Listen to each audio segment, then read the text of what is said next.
Kind of surreal watching these old videos. Remember watching this video in particular on Night Tracks back in the summer of 1987, La Bamba by Los Lobos, coming in at number 37, another debut on my fantasy playlist the week of July 4th, 1987. Just watched the video again on YouTube, and it's surreal. Can't believe it's been almost 30 years. Big fan of Night Tracks back in the day. Watched it religiously after I got home from work on Friday night from the landing. Watched it for 3 hours. Saturday night, watched almost the whole thing, 4 or 5 hours. Friday and Saturday night. It was a weekend ritual. Night Tracks. Number 37, Los Lobos.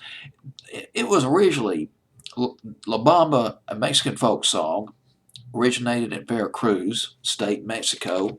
The earliest known recording of La Bamba by a guy named Alvaro Hernandez Ortiz, or otherwise known as El Duraco, and it was recorded back in 1939 off the Victor label.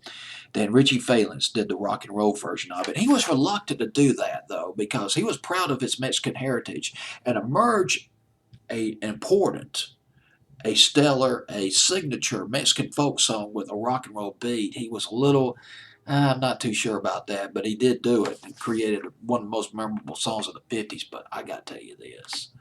I just found this out. Card-carrying members of the Wrecking Crew, session musicians in Los Angeles. Two of them played on this record. One of them was Earl Palmer. Earl Palmer was a session drummer.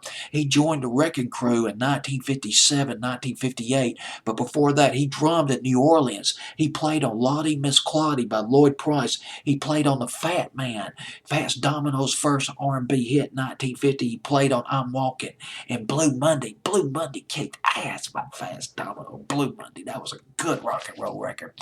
He also played another great R&B hot record, I Hear You Knocking by Smiley Lewis from 1956. Earl Palmer played on that drums. And also playing, oh my God, Carol Kay. Carol Kay.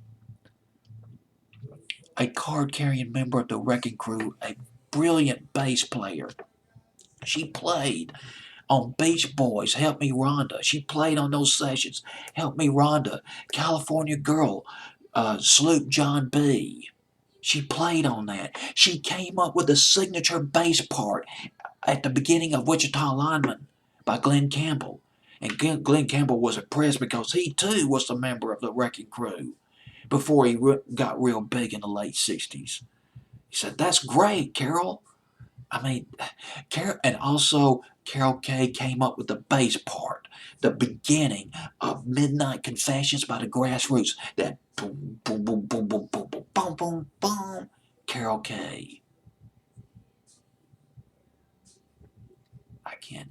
She was in her 30s. She was, late 20s, early 30s, mid 30s when she was playing with the Wrecking Crew in the 60s. She was amazing. She even wrote a book.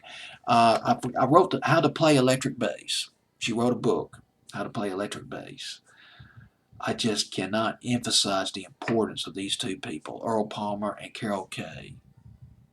Carol Kay, just an unknown person to most people. But she played on a lot of records that a lot of people are familiar with. All right, here we go. Los Lobos with La Bamba at number 37.